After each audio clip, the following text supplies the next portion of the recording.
Oke, silakan Mbak Agnes. Bismillahirrahmanirrahim. Assalamualaikum warahmatullahi wabarakatuh. Waalaikumsalam warahmatullahi wabarakatuh. Selamat malam semuanya. Selamat bergabung di kelas gratis finansial transformasi. Perkenalkan, nama saya Agnes. Saya di sini sebagai moderator dalam jalannya kelas malam ini. Dalam materi kali ini kita akan membahas tentang salah satu tema yang menarik, yaitu proses transformasi finansial yang nanti akan dibawakan langsung oleh coach kita, Pak Eko Prasetyo. Dalam sesi diskusi nanti, apabila sahabat ruang belajar ada pertanyaan ataupun pendapat, bisa menggunakan fitur Zoom seperti raise hand atau menulis di kolom chat atau juga bisa open mic. Baiklah, itu saja penjelasan dan perkenalan singkat dari saya. Untuk materi, saya serahkan kepada Pak Eko. Silakan Pak Eko. Oke Mbak Agnes, terima kasih. Assalamualaikum warahmatullahi wabarakatuh. Alhamdulillah wa syukurillah, la haula wala quwata illa billahil aliyil azim. Allahumma sholli ala sayyidina Muhammad wa ala ali sayyidina Muhammad. Puji syukur kehadirat Allah, terima kasih telah mempertemukan kita di sini. Atas berkat dan rahmatnya kita diberikan kesehatan sehingga hari ini kita masih bisa bertemu dalam suasana online untuk belajar bersama dan memperbaiki diri. Teman-teman, saya ucapkan terima kasih, selamat datang di komunitas Ruang Belajar. Pada session ini kita akan belajar, ada salah satu kelas yang saya desain selama 2 hari untuk teman-teman dengan satu tajuk, yakni transformasi finansial. Kalau biasanya di setiap bulan kita belajar dengan satu tema yang random, untuk 2 hari ke depan kita akan belajar satu tema yang berurutan. Sebenarnya sampai dengan 3 minggu. Next minggu depan kita masih ada satu webinar, teman-teman, yang ini merupakan kelanjutan, tapi yang sifatnya juga masih umum. Maka izinkan saya dulu memperkenalkan diri. Saya Eko Prasetyo. Gitu. Saya founder dari Ruang Belajar, konten kreator, kemudian pengajar. Basic saya adalah seorang pengajar, teman-teman. Saya ngajar di kampus, kemudian sejak 2009 saya sudah ngajar di salah satu kampus swasta yang ada di daerah Banyuwangi. Sampai dengan tahun 2021 kemarin. 21 sekitar Desember terakhir. Jadi sudah sekitar 12 tahun saya ngajar di kampus. Kemudian 2010 saya jadi guru PNS, teman-teman, di daerah Lumajang. Jadi stay di Lumajang saya. Kemudian riwayat pendidikan, lulus S1 2007, teman-teman, dari pendidikan ekonomi. 2012 saya mengambil gelar master saya, ilmu ekonomi. Konsentrasinya adalah perencanaan pembangunan. Jadi lebih banyak membahas aspek makro. 2017, 2018 saya dapat kesempatan sekolah lagi. Saya ambil pendidikan bisnis dan manajemen. Lebih banyak di situ kita membahas tentang bagaimana membangun sebuah model pelatihan yang bagus untuk pengembangan kewirausahaan. Jadi memang fokusnya adalah pendidikan bisnis dan manajemen. Kemudian sejak 2005, mungkin 2006, saya sudah mulai berkenalan dengan dunia pengembangan diri. Saya sudah mulai membaca tentang konsep kelenjar pineal, kemudian membahas tentang LOA dan sebagainya sejak awal kuliah. Saya pernah menulis satu novel fiksi sains, dengan satu tema tentang kekuatan kelenjar pineal. Mungkin kalau teman-teman pernah mempelajari konsep apa itu kelenjar pineal, kemudian LOA dan sebagainya, itu banyak berkaitan. Kemudian mulai 2015 mulai lebih fokus lagi belajar di situ. Sampai akhirnya saya memutuskan, oke, saya harus mengkonstruksi semua yang saya pelajari. Saya mulai menekuni dunia hipnoterapi, NLP dan sebagainya. Saya mengikuti beberapa pelatihan, mengambil beberapa sertifikasi di situ. Kemudian di 2019, pada saat saya kuliah di 2017, pada saat saya dapat beasiswa, saya tuh bertanya kepada Tuhan, buat apa sih saya harus sekolah lagi? Buat apa saya harus lolos gitu? Saya cuma minta seperti ini, kalau memang saya diizinkan kuliah, izinkan saya menyampaikan ilmu saya. Karena saya merasa kalau hanya di wilayah sekolah untuk kebutuhan saya ngajar sebagai guru itu udah lebih dari cukup. Tapi ini untuk apa saya belajar gitu. Akhirnya iseng di 2019 itu mulai bikin channel YouTube dan lain sebagainya. Di situ saya menemukan jawaban, oh ternyata ini saya belajar selama ini. Jadi Pada saat itu kita diskusi sama salah satu teman, nggak bingung cari referensi, ide, nggak mungkin gitu. Karena jurnal ilmiah ada begitu banyak, kalau saya bingung saya tinggal buka aja. Saya mau ngangkat tema yang mana untuk saya jadikan bahan. Ketika kemudian saya mengkonstruksi sebuah program, sebuah materi, sebuah apa, itu juga saya menganggap sangat simpel gitu. Karena apa? Ya, memang resource itu banyak, sumber itu sangat banyak. Maka di situ saya bersyukur sama Tuhan diberi kesempatan untuk berbagi sampai akhirnya komunitas ini ada. Jadi mungkin ini adalah jawaban dari pada saat saya berangkat sekolah waktu itu. Saya ambil S2, yang kedua kali saya nanya itu, buat apa saya harus sekolah lagi gitu. Nggak diberikan jawaban, ibarat kata, cuman saya minta kalau emang saya sekolah, kasih saya ruang untuk membagikannya. Dan saya bersyukur, ruang belajar adalah ruang buat saya berbagi sekaligus belajar. Itu sekilas perkenalan dari saya, teman-teman. Nama lengkap saya Eko Prasetyo. Saya lahir di Banyuwangi, tinggal di Banyuwangi, dan di Lumajang. Di dua kota itu saya beraktivitas. Keluarga semuanya di Banyuwangi, cuman aktivitas sekitar sebagian besar di Lumajang.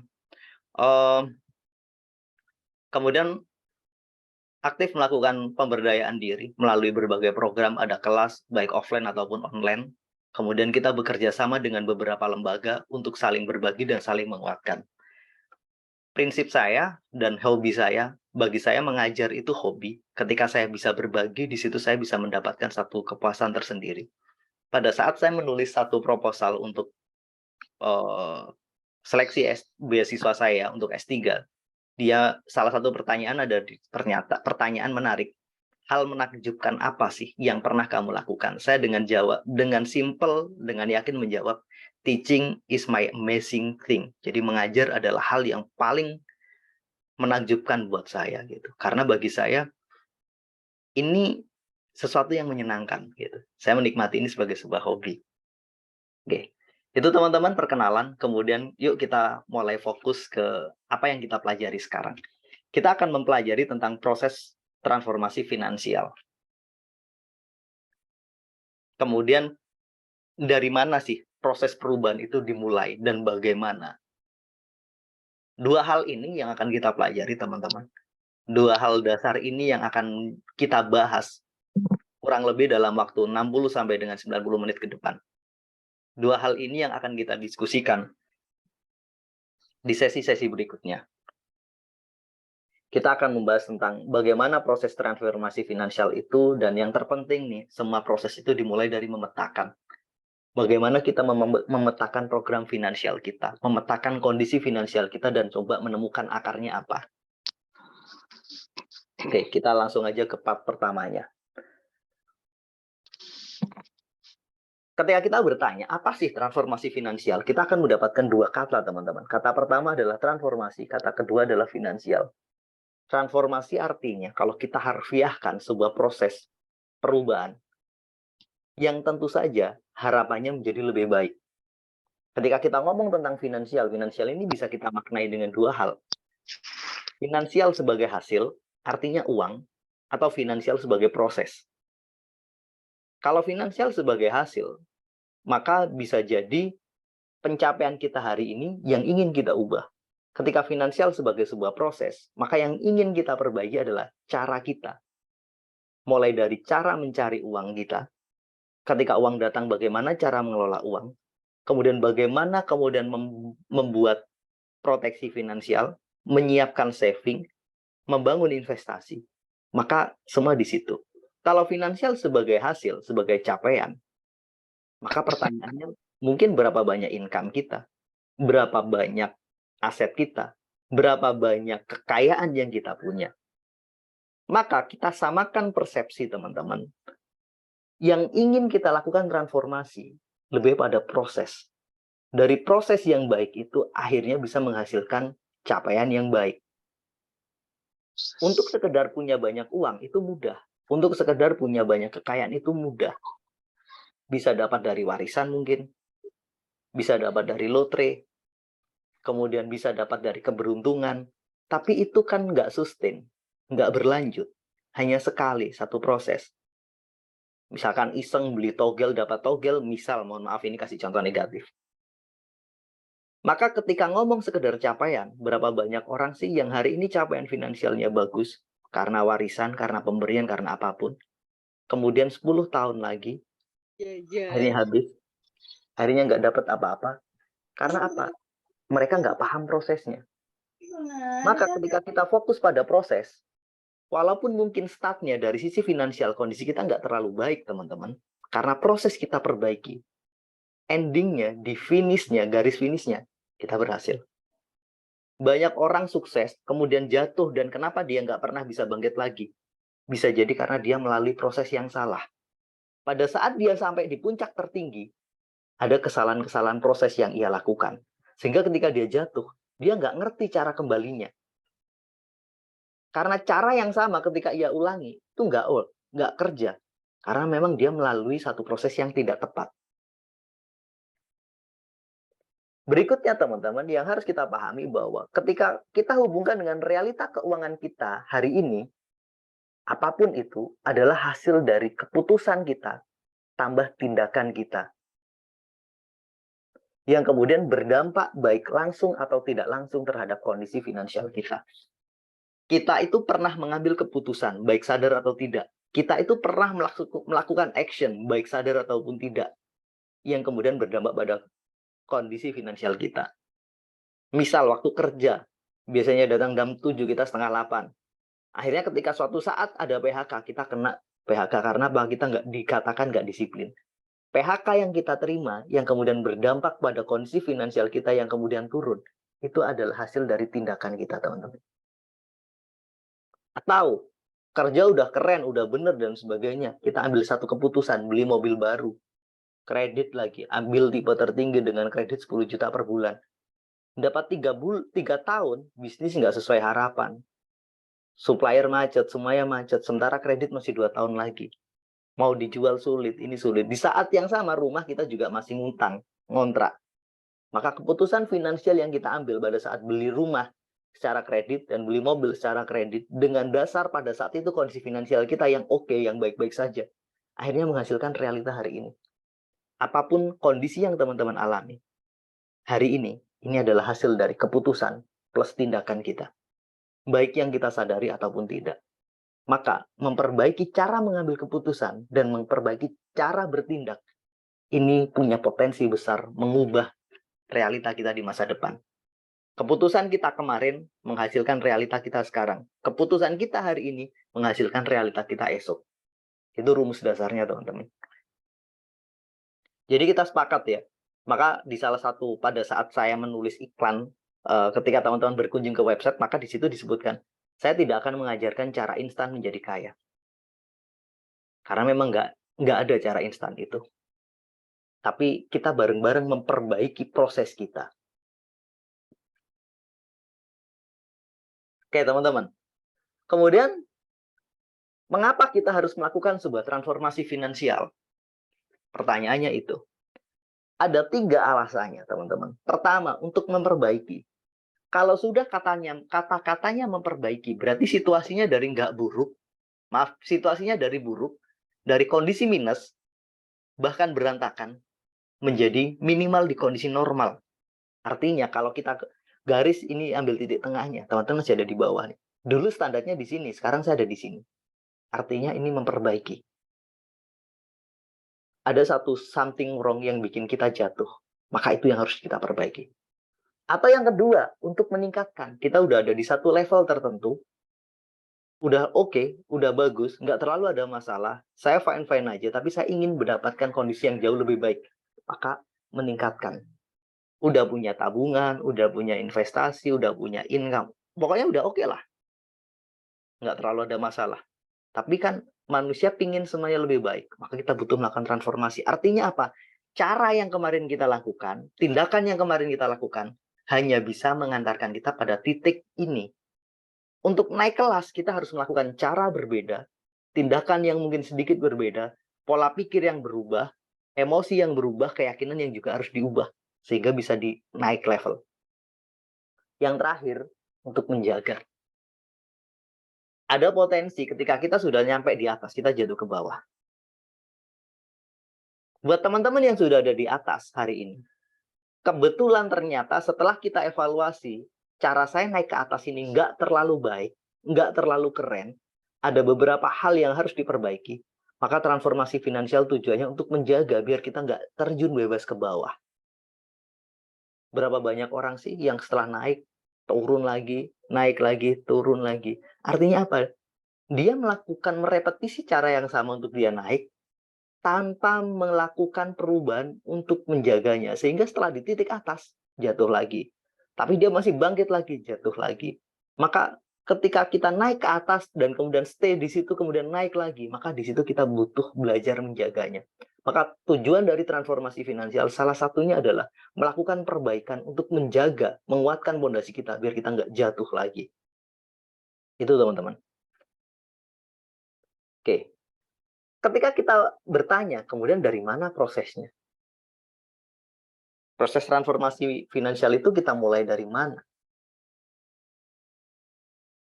Pertama kita butuh memahami dulu teman-teman, terbentuknya sebuah keputusan finansial. Apapun keputusan yang teman-teman ambil, itu selalu dapat pengaruh dari rasionalitas kita, emosi kita, keyakinan kita, imajinasi kita.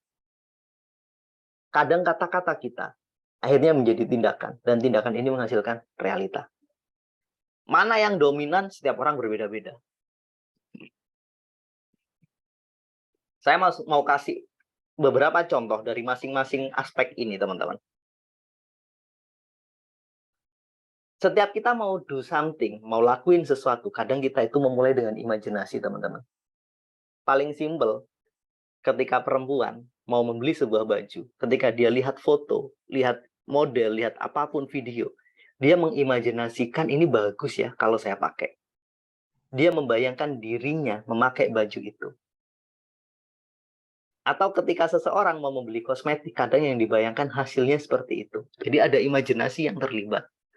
Imajinasi ini kemudian apakah sumbernya dari rasionalitas kita? Atau apakah sumbernya dari emosi kita? Atau sumbernya dari keyakinan kita? Ini urusan lain. Yang penting ada imajinasi terlibat di dalamnya. Misalkan teman-teman mau beli mobil baru, bayangin, wah nanti kalau saya naik mobil ini saya keren. Keren itu sumbernya adalah emosi. Wah, nanti kalau saya bawa mobil ini, biaya perawatannya murah. Karena mobilnya irit banget, nggak terlalu in dan sebagainya. Artinya ngomong rasionalitas. Ketika ngomong, mobil ini pasti membawa keberuntungan untuk saya. Karena saya pernah dapat pesan, kalau beli mobil cari yang kayak gini. Plat nomornya tertentu, nanti kamu akan dapat keberuntungan. Maka sumber imajinasi kita adalah keyakinan. Maka ketika semua yang sudah ada dalam imajinasi ini, maka akan lebih dekat dengan tindakan. Manusia itu selalu mengimajinasikan. Imajinasi kita itu luar biasa, teman-teman. Apapun itu, misalkan takut. Takut apa? Takut hantu. Rasa takut secara emosional itu akan menjelma dalam sebuah imajinasi. Hantu yang menjadi sumber keyakinan kita juga akan menjelma dalam imajinasi. Karena takut hantu, akhirnya tindakannya apa? Lari. Saya sering bertemu dengan beberapa satu kejadian agak konyol. Ada beberapa ibu-ibu, beberapa saudara-saudara saya mau bikin sebuah baju, mau jahit baju sendiri, kemudian cari contoh, cari model. Oh, ini modelnya bagus, ya. Kemudian dia tiru model itu, ternyata setelah dipakai nggak sesuai harapan. Karena dia lupa, pada saat dia melihat itu, dia berimajinasi dirinya, mohon maaf, selangsing model itu. Tingginya seproporsional model itu.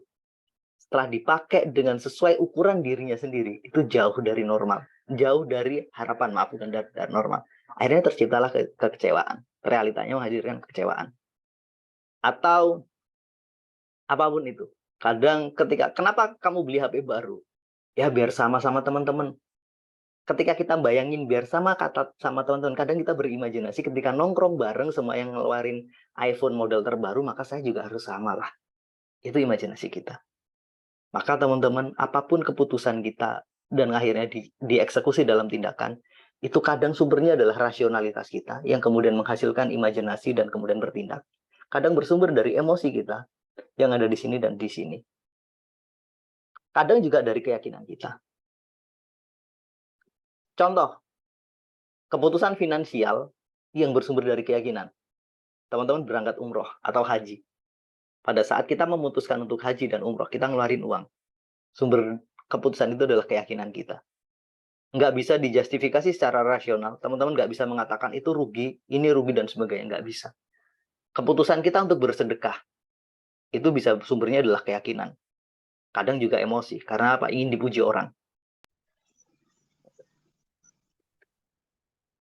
Kemudian, belanja kita sebagian besar kadang bersumber dari keyakinan. Kenapa nggak beli restoran itu? Ya, maaf, di situ ada ininya, nggak halal. Maka keputusan kita tidak memilih sebuah restoran karena keyakinan. Tapi di sebelahnya lebih mahal. Dari sisi rasionalitas kan akhirnya harusnya pilih yang lebih murah. Enggak. Maka ini keputusan. Maka perubahan finansial dalam proses mengambil keputusan kita harus kenali rasionalitas kita, emosi kita, dan keyakinan kita. Yang nggak kalah penting imajinasi kita, teman-teman. Apa imajinasi yang melekat ketika kita mau mengambil sebuah tindakan? Bagaimana dengan kata-kata? Teman-teman pernah nggak gini? Lagi lihat scroll di Shopee atau di toko online atau di apapun, lihat satu produk yang menarik. Ini keren nih. Suatu saat saya mau beli ini. Kata-kata suatu saat saya akan beli ini, kemudian yang diikuti oleh imajinasi, kemudian dikuatkan oleh emosi dengan mengatakan keren. Keren ini yang sumbernya dari emosi, dari pride, kebanggaan. Saya ingin terlihat hebat, ingin dihargai. Ini menciptakan dua hal. Emosi menghasilkan imajinasi, emosi menghasilkan kata-kata. Saya akan beli ini. Ketika suatu saat teman-teman sudah punya uang, ini akan dieksekusi, teman-teman. Karena ini udah ada di program pikiran bawah sadar kita dalam bentuk imajinasi kita. Ini sudah dideklarasikan dalam bentuk kata-kata. Saya mau kuliah nih tahun depan. Kata-kata saya mau kuliah tahun depan, ini kan statement kata. Yang nanti akan divalidasi oleh rasionalitas kita, oleh keyakinan kita, atau oleh emosi kita, yang akhirnya dieksekusi dalam sebuah tindakan. Maka tanpa disadari proses terciptanya realita finansial kita hari ini adalah jembatan utamanya tindakan. Nggak akan ada pernah tindakan, realita tanpa ada sebuah tindakan. Oke. Tindakan itu selalu didahului oleh ini. Selalu didahului oleh tindakan-tindakan sebelumnya, oleh rasionalitas-rasionalitas sebelumnya, oleh ini semua, teman-teman. Artinya, repetisi tindakan, repetisi imajinasi, repetisi kata-kata, repetisi pikiran kita, pola pikir kita, rasionalitas kita, repetisi emosi kita, repetisi keyakinan kita.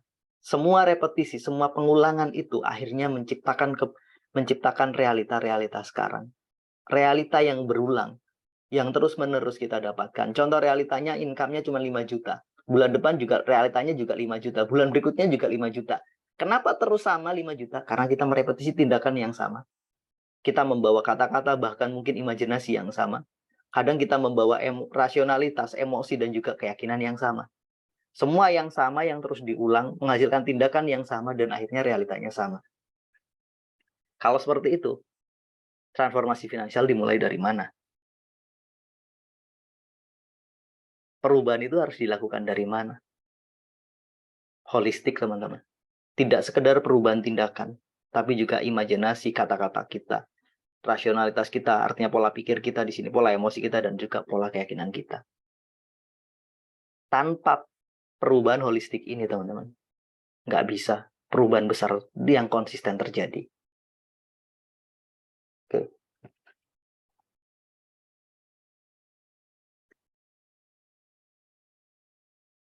Sebelum saya lanjut, saya ingin tanya, saya ingin dapat komentarnya teman-teman.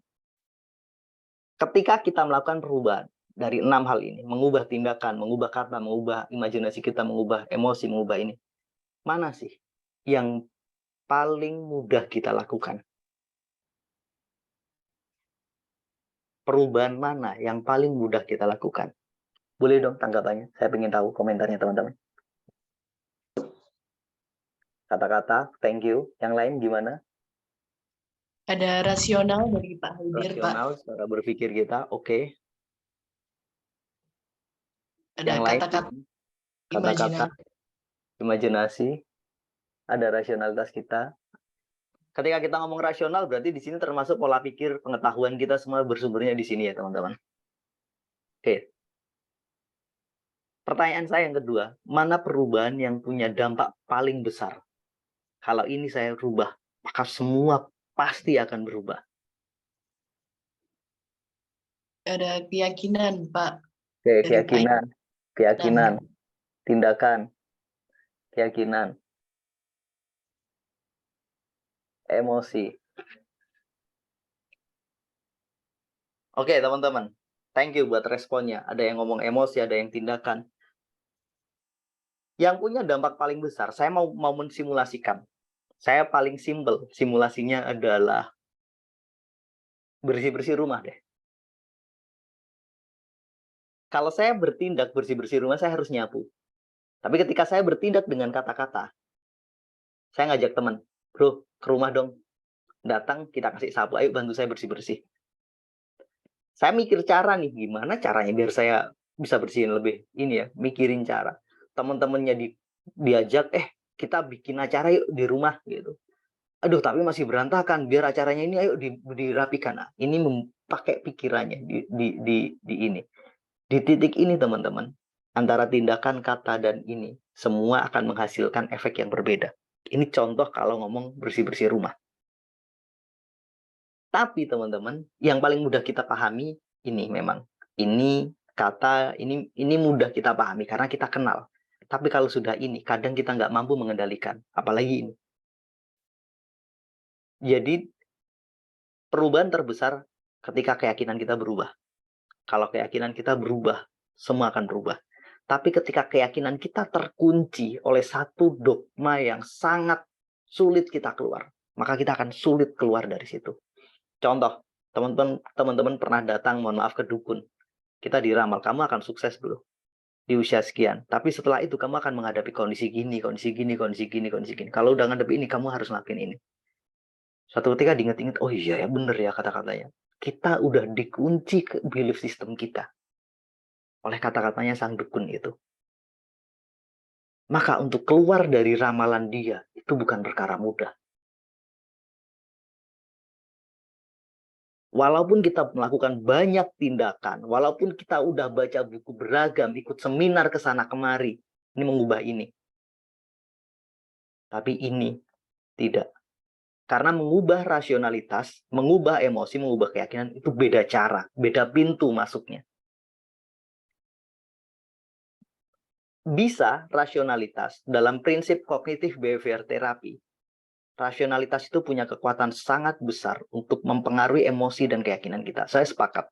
Sebagai sebuah metode terapi, ini sangat powerful. Tapi harus dilakukan dengan cara yang tepat dan sabar. Kemudian berikutnya, yang nggak kalah penting adalah mengubah emosi kita. Ada orang yang bekerja dengan niatan cinta. Ada yang bekerja dengan niatan keserakahan. Ada yang bekerja dengan emosi takut.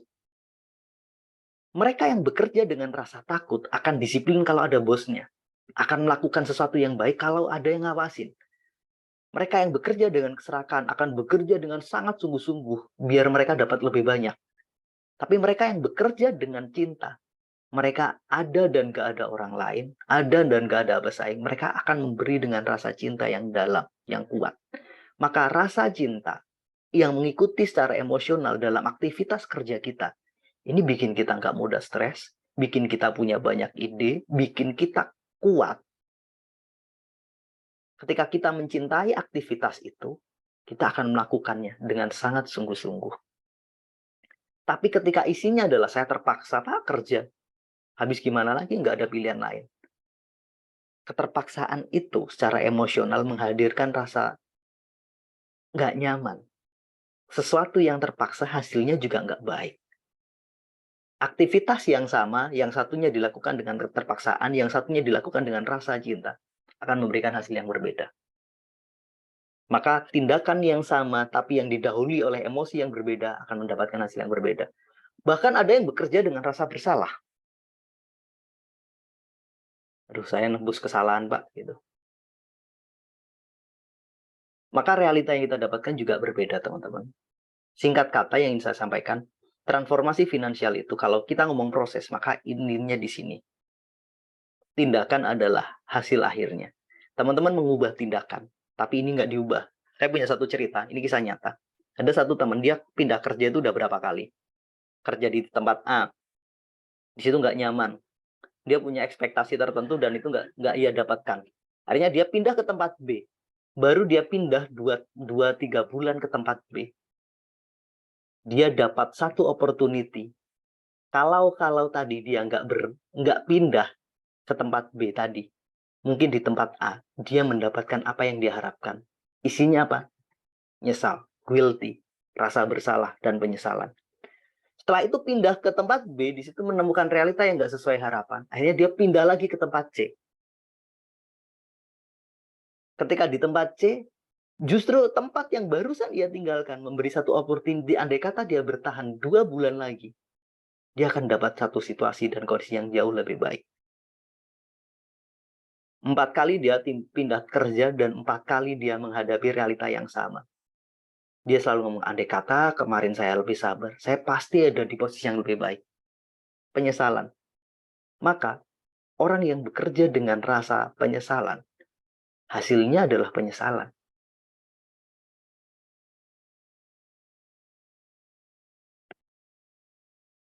Oke teman-teman, saya lanjut ke sini. Setelah ini selesai, nanti kalau teman-teman ada yang mau nanya, boleh. Kemudian, kita mengenal konsep pikiran sadar dan pikiran bawah sadar.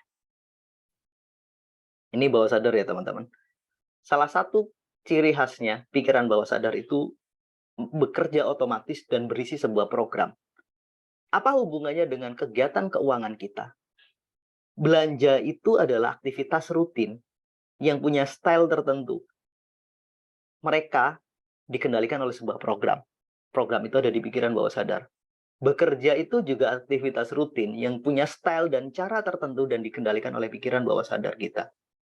Kalau di dirinya nggak ada program income 1 miliar atau bahkan 100 juta atau 10 juta, misalkan di pikiran bawah sadar hanya terinstall, oh earningmu cuma 5 juta, itu yang tertanam.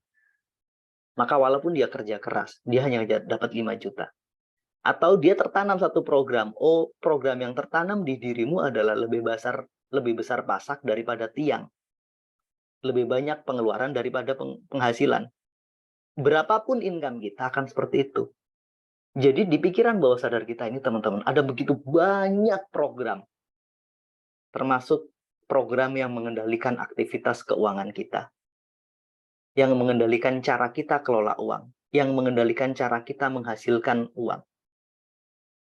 Semua ada di sini. Kalau programnya baik, maka insya Allah finansial kita baik. Tapi kalau programnya buruk, baik, maka kondisinya buruk. Pikiran bawah sadar bekerja dengan tidak sadar, dengan otomatis, bekerja secara benar-benar otonom, gitu. Berisi sebuah program.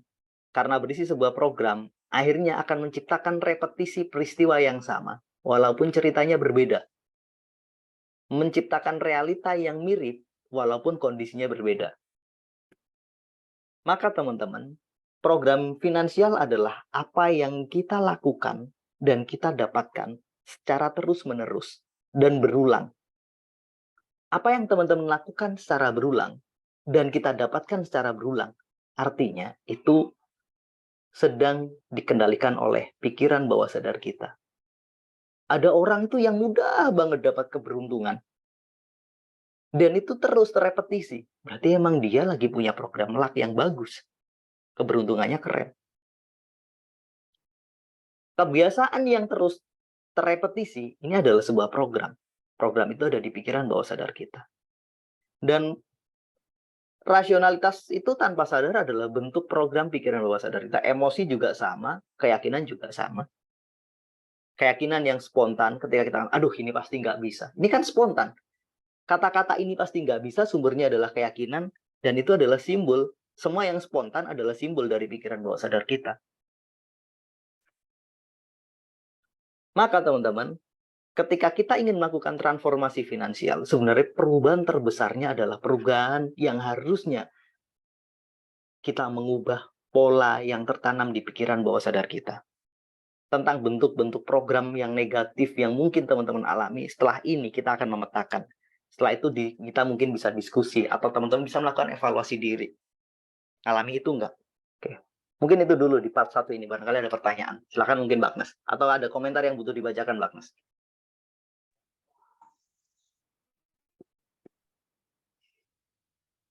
Silakan Mbak Agnes. Ini ada dari Bu Azlina kayaknya Pak. Iya. Rasional, keyakinan, dan tindakan. Kuat ada potensi lebih bagus. Betul, siap, sepakat. Ada juga dari Pak Toha Amri, iya itu pernah saya ada di situasi seperti itu, mengerjakan dengan rasa cinta, kadang seringkali berubah moodnya. Oke, betul, ada emosi yang terlibat di dalamnya. Dari Bu Azrina lagi, emosi, imajinasi, dan kata-kata ada pemboleh ubahnya juga gangguan.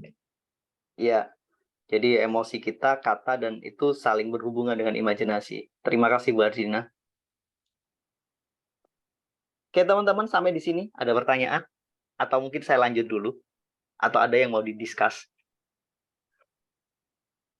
Ada dari Pak Koiru, Pak.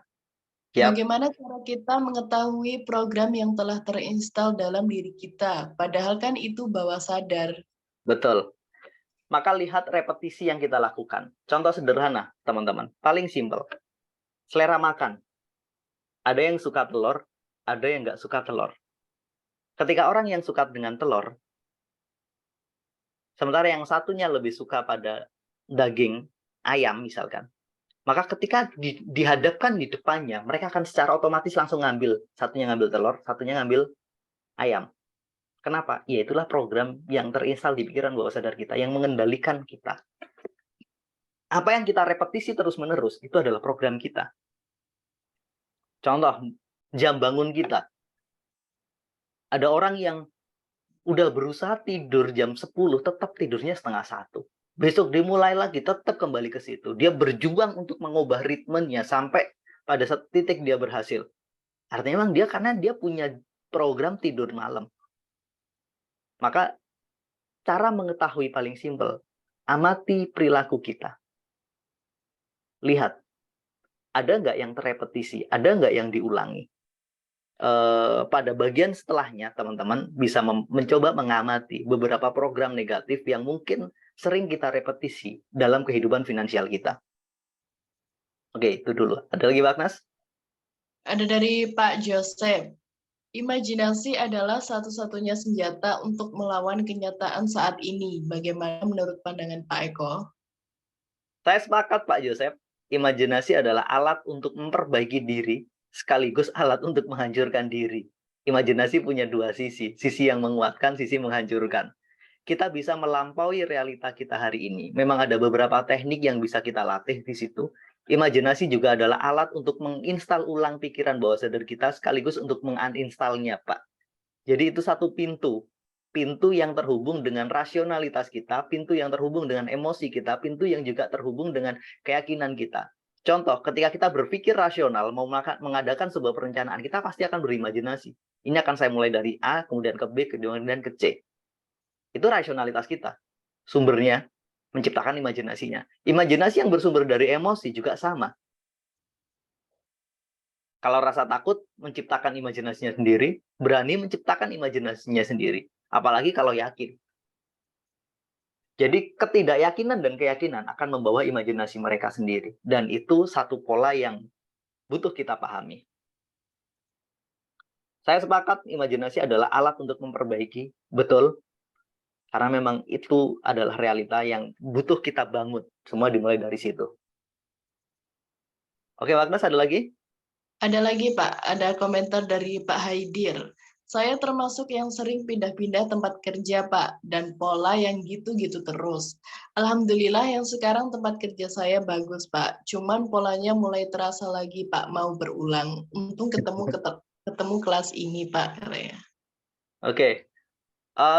Mapping adalah langkah awal, teman-teman, untuk memahami itu. Kalau kita udah, oh saya pernah melakukan ini nih. Maka itu yang harus kita perbaiki. Jadi karena memang itu halus banget, kita nggak sadar terlibat di dalamnya, dan tapi akan berulang. Oke. Baik ya, kita lanjut teman-teman. Mudah-mudahan bisa dipahamkan bahwa ada pola yang harus kita baca. Oke, teman-teman. Ada beberapa program, teman-teman, yang secara finansial, ini saya ngomong umum ya. Secara umum, program finansial kita bisa terbagi dari 5 hal ini. Pertama, earning program. Ini program yang berkaitan dengan uang masuk. Berapa banyak sih uang yang masuk ke diri kita setiap bulan? Ada sumbernya dari mana saja? Apakah dari aktif income, bekerja, atau kita punya pasif income, investasi, ataukah pemberian hadiah, kemudian aktivitas yang kita repetisi untuk menghasilkan earning income ini, earning program ini, program uang masuk ini. Maka coba teman-teman kenali ini. Selama ini uang masuk ke saya dari mana aja? Berapa nilainya? Bagaimana cara saya mendapatkannya? Apa yang saya tukarkan untuk mendapatkan uang itu? Jadi ini program money in, uang datang. Kemudian ada program money out, bagaimana uang itu keluar. Selama ini bagaimana uang kita keluar? Untuk hal yang penting atau tidak? Atau kita keluar karena ditipu orang kah? Kita keluar karena sakit kah? Kita keluar uang itu karena dipinjam kah? Atau untuk keluarga kita? Coba pahami bagaimana pola uang itu keluar. Karena ini kita repetisi setiap bulan. Setiap hari kita mengeluarkan uang loh. Kemudian saving program. Punya tabungan nggak sih? Kalau punya, kemudian tabungannya berapa? Selama ini ada di level apa? Berapa nilainya? Ini kita bisa track, teman-teman. Kita lihat. Kemudian tabungan itu bagaimana cara kita kelola, bagaimana cara dia masuknya. Orang yang nggak punya saving program, berapapun income-nya, ya dia tetap nggak punya. Nabung ini nggak urusannya dengan income, teman-teman. Ini program. Kalau dia udah mulai kecil, ini ada satu kejadian menarik. Ada satu teman saya cerita, saya tuh nggak pernah punya tabungan. Kenapa? Ya nggak tahu kenapa. Saya nanya, dulu pernah nggak punya pengalaman di masa kecil? Punya uang kemudian dipinjam sama ibu, kemudian nggak kembali. Iya, itu menciptakan satu belief system. Buat apa sih saya nabung, toh nanti uangnya diambil orang. Maka teman-teman, sebagai orang tua, hati-hati dengan uangnya anak. Karena di masa itu kita sedang menginstal program keuangan ke mereka. Kalau kita salah memperlakukan mereka dan menganggap anak kan nggak ngerti bisa kita pakai. Di titik itu bahayanya. Dia bisa nabung, tapi kemudian tabungannya kita pakai dan nggak kita ganti. Dia punya rasa hate yang tinggi. Buat apa saya nabung? Mungkin buat teman-teman yang nggak pernah sulit nabung, coba dicek. Punya pengalaman kayak gitu nggak di masa kecil? Gitu. Atau yang kedua, program proteksi. Contoh gini, ini beberapa orang pernah ngalami ini. Udah nabung, udah nyimpen, kemudian datang temen minjem, nggak kembali. Kita nggak punya kemampuan memproteksi uang kita. Kadang udah kita simpen, kita apa? Ada saudara butuh dipakai. Kalau nggak, ketipu. Pokoknya gimana caranya uang yang udah kekumpul, nggak bisa kita pakai untuk kebutuhan kita, malah diambil orang lain. Inilah proteksi. Teman-teman nggak punya kemampuan itu. Yang berikutnya ada investasi. Saya nggak akan jelaskan investasi ini.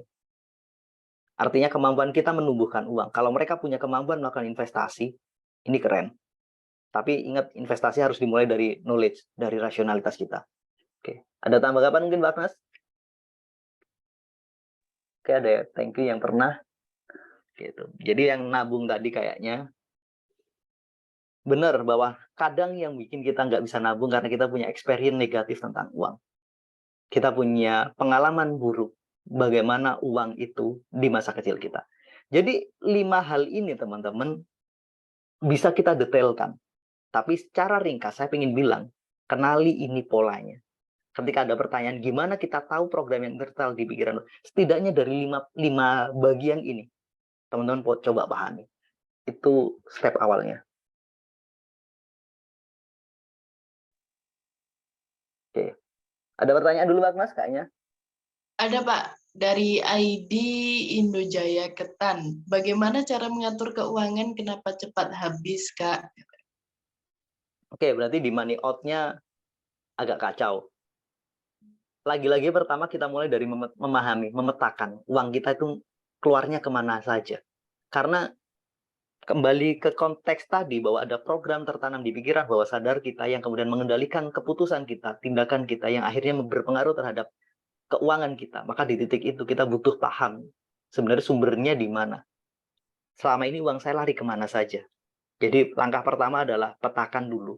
Setelah kita tahu petanya, bikin goal yang jelas, bikin target yang jelas, kemudian bikin perubahan perilaku secara bertahap. Oke, mungkin untuk next, untuk detailnya, teman-teman banyak teori yang membahas itu, bisa membaca atau kemudian cari di yang lainnya. Besok di next sesi kita akan mencoba membahas bagaimana jika kita udah terlanjur punya program negatif, gimana cara memperbaikinya. Itu dulu. Lanjut, Bagnes. Ada dari Pak Muhammad Rifki Ramadhani. Pak, anak saya selalu membeli sesuatu berlebihan jika dia punya uang. Penyebabnya apa, Pak? Oke, kita nggak bisa menjustifikasi penyebabnya apa. Yang penting satu, kita sudah tahu bahwa dia punya satu perilaku yang nggak terlalu baik, yakni cenderung membeli sesuatu secara lebih dan kadang mungkin nggak dipakai dan sebagainya. Coba dicek bagaimana itu sumber dari keteladanan. Mungkin dari orang tua, mungkin dari teman-temannya, mungkin dari apa. Jadi untuk membahas penyebabnya apa, ini bukan hal yang mudah. Kita butuh mengamati, kita butuh konfirmasi, butuh nanya. Ada banyak hal. Pertama, orang kalau stres, maaf, itu cenderung mencari cara untuk bahagia, untuk melepas stresnya. Salah satunya lewat belanja. Kadang mereka membeli sesuatu yang nggak penting, walaupun tahu. Tapi karena apa? Faktor emosinya yang bermasalah. Pada saat dia membeli, punya uang dan membeli sesuatu yang berlebihan itu, cek bagaimana emosinya. Atau jangan-jangan ada kata-kata mumpung. Mumpung saya pegang uang, mumpung saya ini dan sebagainya. Artinya ada desire yang berlebihan di situ. Ada kata-kata kayak gitu. Banyak hal yang harus kita perbaiki, yang harus kita evaluasi. Jadi tidak bisa kita menjustifikasi hanya karena satu hal. Atau mungkin pengetahuan keuangannya. Pertanyaan berikutnya, dia di usia berapa? Kalau usianya sudah usia kerja, maka butuh dikenalkan tentang knowledge, tentang financial planning. Bagaimana mengatur uang. Itu. Ada lagi, Mbak Agnes? Ada dari Pak Junes Fon. Perencanaan kita tentang keuangan terkadang berubah. Sebelum ada Betul. uang, kita memiliki imajinasi apabila saya punya uang, saya akan melakukan investasi, menabung, dan lain-lain sebagainya. Pada Betul. saat uang itu ada, tindakan kita tidak sesuai dengan imajinasi kita sebelum kita punya uang. Habis Betul. entah kemana. Mohon petunjuk dan arahan soal ini, Pak Eko. Oke, menarik Pak, kembali ke sini tadi. Waktu nggak pegang uang, rasionalitasnya kuat. Bener Pak ya? Saya pakai untuk ini, oke. Ternyata setelah pegang uang, bisa jadi yang kendalikan emosinya. Ada aja hal yang untuk ini, untuk itu, dan sebagainya. Jadi, yang penting kita sudah paham dulu. Oh, ada something nih yang terjadi di diri saya. Bersyukur kalau kita sudah mampu memetakan. Ini prinsip dasar, teman-teman. Kalau kita sudah tahu, pola saya kemarin seperti ini. Coba didalami lagi. Kemarin itu uangnya untuk apa saja? Karena begini, ini ada satu keyakinan. Kalau kita pegang banyak uang, kita itu bingung. Dan biasanya kita hilaf dan kita lebih mudah untuk belanja. Statement itu bersumber dari keyakinan kita. Saya pribadi, di dompet saya itu selalu ada uang, teman-teman. Selalu ada uang dan banyak. Banyak versi saya. Yang jelas uang yang ada di dompet saya lebih dari uang jajan saya. Contoh uang jajan misalkan 200, berarti uang di dompet saya lebih dari itu. Banyak orang akan ngomong, kalau kita pegang banyak uang di dompet, kita akan lebih mudah belanja. Enggak. Justru di situ saya sengaja memberikan uang untuk memberi efek, oh iya, saya pegang banyak uang nih, saya berdaya nih, saya berlimpah. Di dompet istri saya juga sama, selalu ada uang. Gitu. Dan kita sedang mengupgrade nilainya pelan-pelan. Dulu mulai dari 500, sekarang minimal ada uang 1 juta, kemanapun berada. Kemudian misalkan saya bawa uang cuma untuk sekedar untuk jajan, misalkan sekedar untuk di perjalanan 200.000, berarti minimal ada uang 1,2 juta. Yang 1 juta adalah memang uang yang saya diamkan di dompet, yang 200 memang yang boleh saya pakai. saya ingin melatih diri saya disiplin secara rasionalitas. Biar nggak merasa terjebak, wah saya pegang uang boleh ini itu. Itu salah satu caranya, Pak. Bikin satu regret yang jelas kalau ini uang untuk ini, yang ini memang benar-benar ini. Karena memang banyak orang, yang kedua, saya jarang belanja di awal bulan. Itu yang saya lakukan. Saya biasanya belanja di akhir bulan atau di pertengahan bulan. Pada saat orang sudah nggak mau belanja karena mereka mengeluh uangnya habis, di situ saya mulai belanja. Untuk kebutuhan sehari-hari, untuk apapun dan sebagainya. Karena memang saya tidak pingin, saya ingat kata-katanya Pak Yosef tadi, kita harus berbeda. Yes, kita harus mampu berbeda dari sekitar kita, tapi dengan cara yang waras, yang sehat. Maka untuk memetakan kenapa seperti itu, sekali lagi kita butuh benar-benar ambil waktu, pahami polanya, untuk apa dan kenapa. Minimal kita sudah tahu dulu. Itu. Jadi banyak cara untuk mengatasinya, tapi minimal kita sudah tahu ada something wrong di situ. Ada lagi Pak Klas? Ada, Pak. Dari Bu Aiolis. Pak, saya merasa takut ketika diamanahkan menyimpan uang orang lain. Misalnya menjadi bendahara atau patungan dikumpulkan uangnya ke saya. Sehingga sampai saat ini selalu berusaha menghindar. Bisa jadi itu juga, Bu, yang bikin kenapa mungkin secara finansial nggak terlalu membaik. Karena ketika uang datang dengan amanah yang besar, kita selalu menolak. Jadi, uang itu adalah amanah. Apakah itu uang saya sendiri atau uang orang lain. Tapi setidaknya ketika orang percaya kepada kita, udah terima aja. Gitu. Kalau kita takut, berarti kita ada di fear. Gitu. Masih ingat kan ya, Bu Ais? Yang di materi kita yang kapan hari tentang fear. Gitu. Jadi mungkin itu salah satu sumbernya. Kenapa dari sisi finansial bisa jadi kita nggak segera membaik. Lagi Pak Nas. Ada beberapa? Ada berapa Pak Nas? Ada 1, 2, 3, 4. 4 lagi, Pak. Oke. 4 dulu itu aja kita cukupkan. Dibacakan aja dulu semua, kemudian kita lanjut. Oke, siap. Ini dari Bu Latifa. Saya sepertinya punya pola begini. Saya dapat uang ketika ada keperluan. Istilahnya uang yang pas-pasan. Pas ada Betul. keperluan, pas ada uangnya. Tapi tidak ada lebihnya.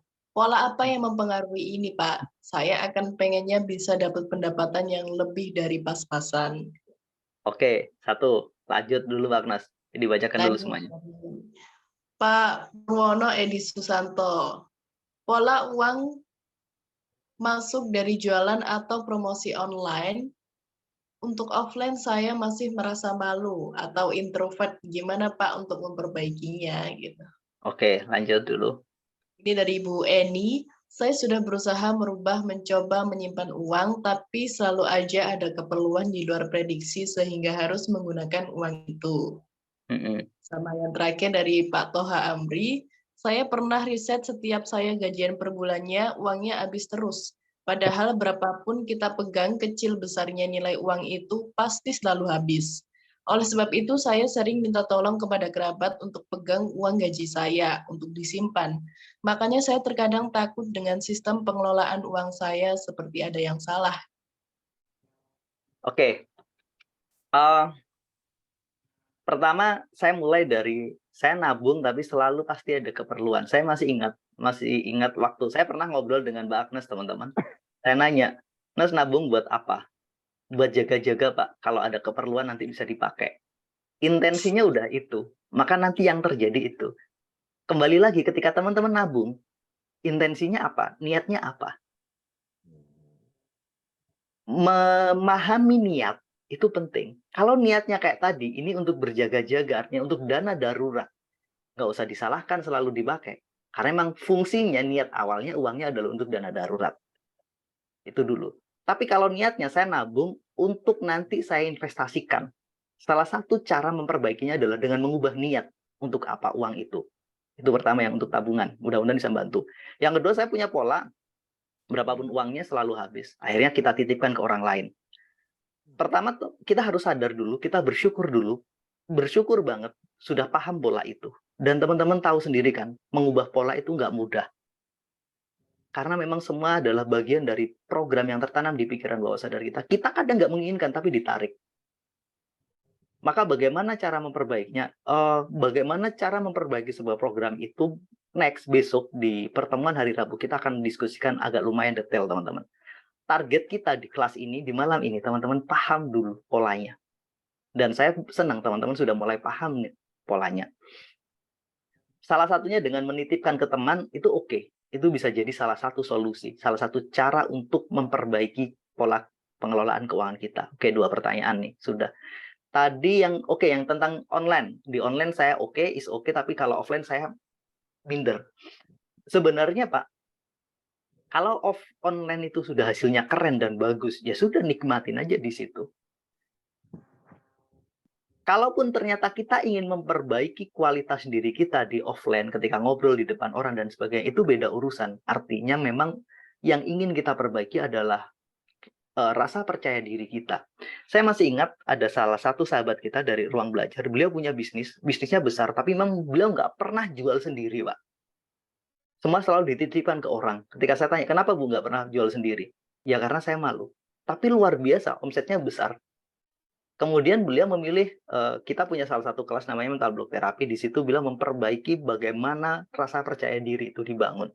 Rasa ketidakpercayaan diri selama kita mampu menyiasatinya dengan saya nggak berani jualan, saya titip orang lain biar orang yang jualan. Artinya kita masih punya courage, keberanian, tapi kita nggak pede untuk ngomong di depan orang, nggak ada masalah sebenarnya.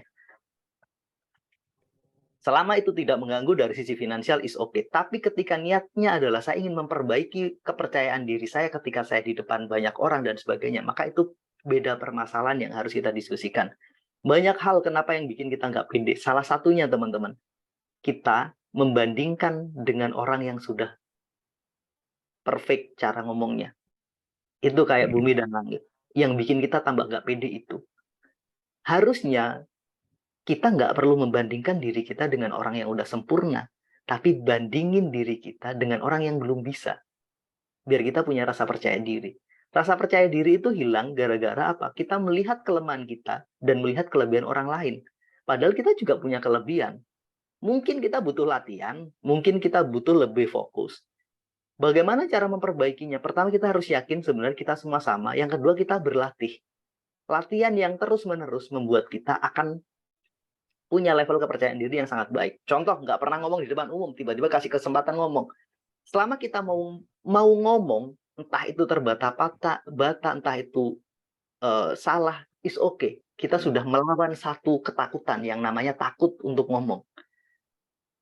Habis itu ngomong dan hasilnya ternyata nggak sesuai dengan harapan, nggak masalah. Habis itu apa? Lanjut, ada kesempatan, ambil lagi. Pengulangan kesempatan itu yang bikin kita jadi percaya diri, teman-teman. Coba. Jadi itu, Pak ya. Mudah-mudahan bisa membantu. Pertanyaan pertama tadi apa, Mbak Mas? Yang sebelumnya. Yang Tabungan, offline dan nggak percaya diri yang nomor 1 tadi. Yang nomor 1 yang ini Pak, yang saya dapat uang ketika ada perluan, Oh iya, istilahnya pas-pasan tadi ya. Iya. Jadi yang tabungan tadi juga sama. Oh ya, jadi saya punya kebutuhan 100.000, berarti ya uang yang saya dapatkan 100. Kalau saya punya kebutuhan 10 juta, uang yang saya dapatkan 10. Jadi hidupnya pas-pasan, pas butuh, pas ada.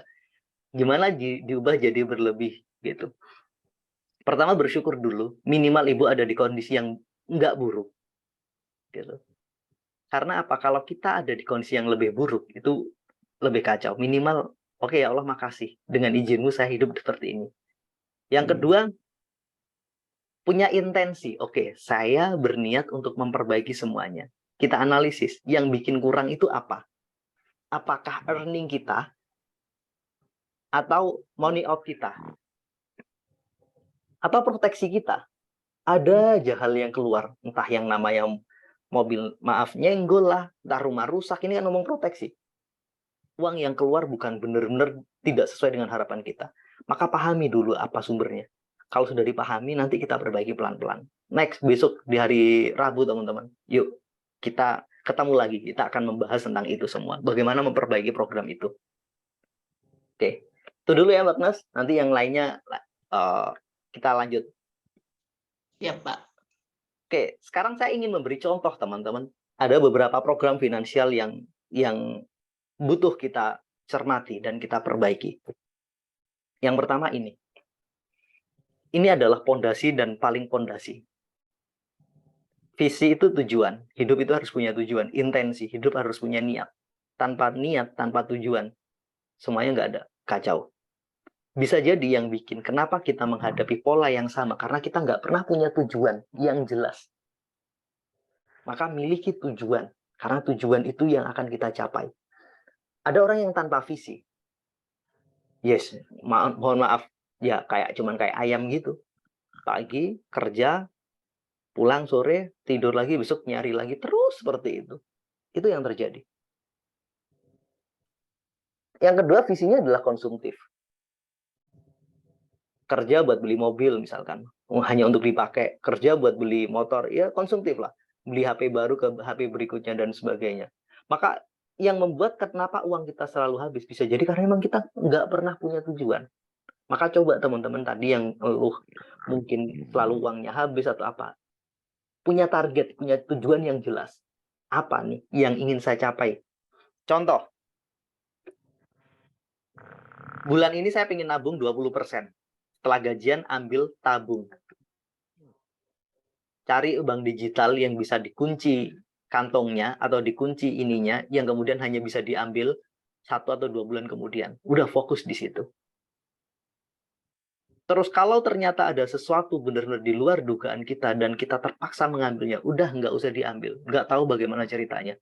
Gitu. Kalau terpaksa ya sudah nggak apa-apa diambil saja. Minimal kita tahu nih, kita bertahannya 20 hari. Kalau kemarin cuma 10 hari. Jadi punya visi yang jelas.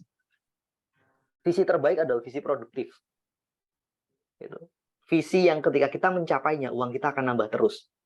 Contohnya apa teman-teman misalnya visinya? Kalau teman-teman di desa beli tanah pertanian kemudian ditanami, misalkan ditanami pepaya, ditanami apalagi lah terserah teman-teman.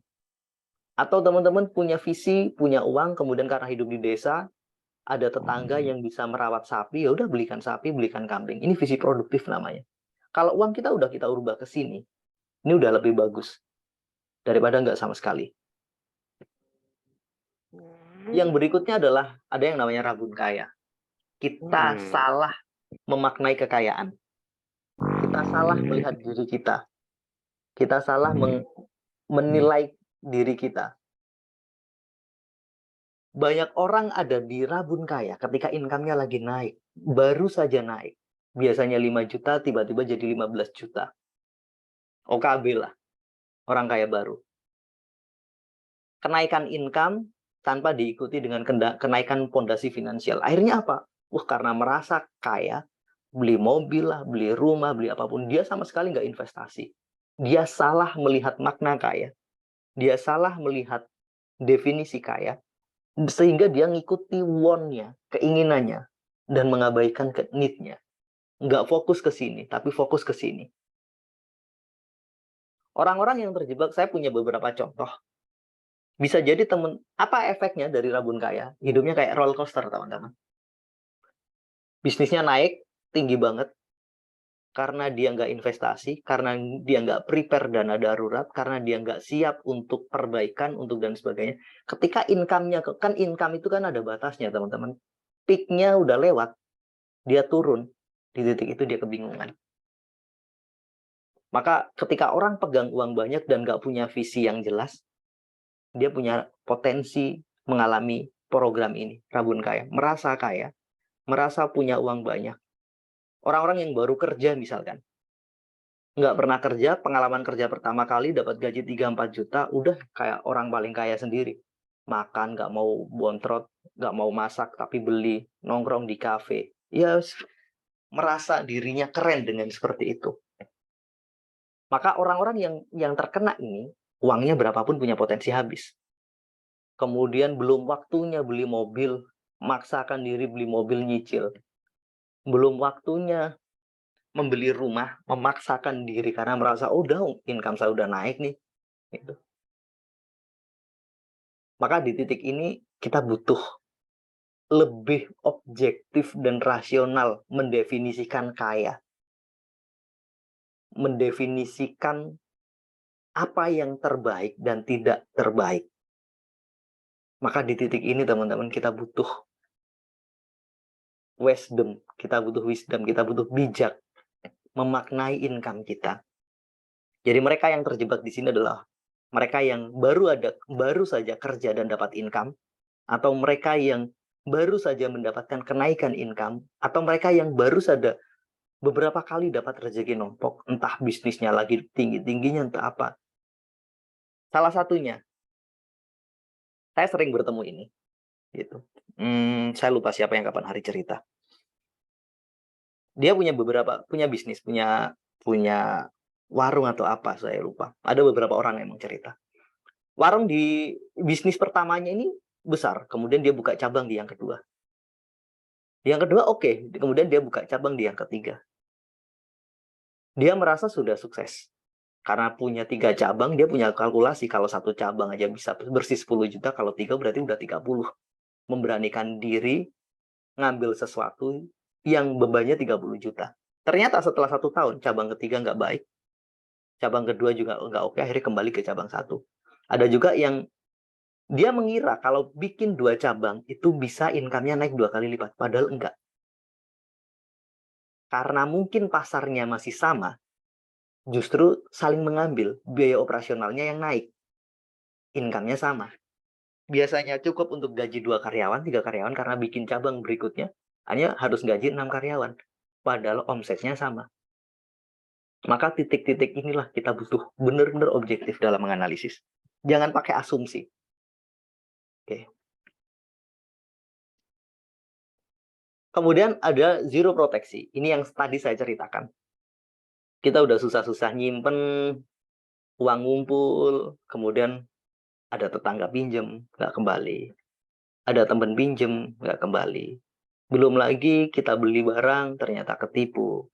Habis beli ini rusak di servis. Pokoknya uang kita itu nggak bisa kita lindungi. Ini yang diceritakan kalau ini punya potensi boros karena konsumtif, kalau ini punya potensi uang habis, tapi kita nggak nikmatin. Ditipu orang, dipinjem teman nggak kembali, tertipu beli ini, itu. Namanya zero proteksi. Kita nggak punya proteksi finansial yang oke.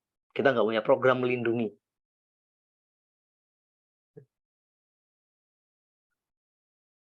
Nah, kalau ini beda lagi nih. Berapapun uang kita, habis. Punya 10, ya habis 10 juta, punya 20, ya 20 juta habis. Ya namanya aja kantongnya bolong, teman-teman. Kantongnya berlubang. Maka bagaimana situasi ini? Artinya ini masalahnya tidak di earning. Kalau kita tadi memahami ini, kantong bolong bukan di sini. Earningnya bagus, dia punya income yang tinggi. Tapi dia di money out-nya yang bermasalah. Banyak banget keinginan, banyak gaya, banyak cara, sehingga selalu habis. Saya menyarankan teman-teman, ketika ada yang mengalami ini, pertama, ambil uang untuk ditabung di awal. Yang kedua, ambil uang untuk investasi di awal. Yang ketiga, ambil uang untuk meningkatkan kualitas diri di awal. Karena kalau tidak diambil di awal, sangat mungkin semuanya habis. Karena itu tadi, berapapun uang kita, habis. Nah, ini program yang nggak menyenangkan ini, guilty money. Habis beli sepatu, dapat 500.000, ketemu teman ngomong, aduh, saya baru beli sepatu nih, sama persis, kemarin lagi diskonan 350.000. Di mana? Dia di toko yang sama. Ya, ini namanya guilty money. Kita selalu ada pada situasi dan kondisi yang sangat tidak beruntung. Kemudian lagi jalan-jalan tertarik beli sesuatu, bagus nih, habis dibeli pulang, aduh ngapain ya saya tadi beli ini, gitu. Jadi isinya adalah repetisi penyesalan. Bisa tadi kayak yang tadi saya ceritakan, pindah dari satu kerjaan ke kerjaan berikutnya, aduh saya kehilangan peluang nih. Harusnya di sana kalau saya mau sabar di sana, saya mesti lebih baik. Jadi guilty. Jadi rasa bersalah yang menjadi sinyal terberatnya. Karena rasa bersalah dan penyesalan yang menjadi melekat pada diri kita, maka nggak tahu kenapa sial itu datang terus. Kita sering banget berada di posisi yang tidak tepat. Padahal kita nggak ngapa-ngapain, tapi ya nggak tahu bagaimana ceritanya kita disituasikan, dikondisikan pada situasi yang nggak tepat. Saya masih ingat waktu waktu ke Jogja, ke Solo, kita mampir ke Pasar Klewer dengan beberapa teman. Setelah itu biasanya waktu naik bis, waktu saya SMA dulu, teman-teman cerita, kamu beli ini berapa? Saya ini sekian. Nah, akhirnya di situ ada yang membanggakan dirinya. Di situ saya waktu mengingat itu, saya ingat program teman-teman saya. Oh, dia guilty, selalu lebih mahal. Oh, dia keren, dia beruntung. Oh, dia ini, oh dia dan sebagainya. Ada juga yang membeli mahal. Kamu belinya kok mahal banget? Nggak apa-apa gitu. Kenapa? Ya saya kasihan aja ke orangnya. Gitu. Saya emang nggak masalah, saya emang sengaja nggak nawar gitu. Mungkin dia kelihatannya lebih mahal, tapi dia enjoy aja, diniatkan untuk membeli. Ada yang kayak gitu. Kalau ini teman-teman limited earning, artinya income kita kecil teman-teman. Kita nggak boros, kita nggak apa ya. Faktor terbesarnya ada di ini. Uangnya sangat terbatas, uang yang masuk pada kita. Padahal uang yang keluar juga nggak besar, tapi karena memang ini yang masuk kecil, akhirnya memang kurang. Maka inilah yang mungkin di dalam Islam dikenal dengan fakir. Kemudian ada fakir, ada miskin. Ada orang yang memang nggak sanggup bekerja, ada orang yang sudah bekerja, sudah punya income, tapi memang nggak nututi, nggak memenuhi kebutuhannya karena memang terlalu kecil. Itulah limited income, itulah limited earning. Mudah-mudahan teman-teman nggak ada yang mengalami ini. Karena ketika ada yang mengalami ini, maka banyak hal yang harus diperbaiki. Kualitas dirinya harus ditingkatkan, relasinya harus ditingkatkan, kepercayaan dirinya harus ditingkatkan. Jadi mengatasi limited earning ini, kalau kualitas dirinya nggak terlalu bagus, butuh waktu. Butuh lebih banyak waktu. Harus punya keberanian. Gitu. Kalau ini lebih mudah, karena ini hubungannya sangat dengan emosional, emosi kita. Oke. Sementara itu dulu teman-teman, beberapa program yang terjadi. Sebelum saya boleh dong nanya, kira-kira yang hari ini sedang terjadi di teman-teman, yang mana? Dari beberapa hal tadi ini. Mulai dari deviasi visi finansial, artinya kita nggak punya tujuan yang jelas, yang ingin kita capai. Ataukah rabun kaya, kita nggak kenal dan merasa kaya, padahal enggak. Gitu. Atau ingin terlihat kaya, sehingga kita sering ngambil keputusan finansial yang salah. Atau zero proteksi, mudah banget ditipu atau dibohongi orang, atau uang itu habis, tapi bukan saya yang ngabisin, tapi orang lain. Atau ini, kantong bolong, atau guilty money, atau limited earning. Boleh dong teman-teman berkomentar apa yang teman-teman alami dan hadapi setiap hari.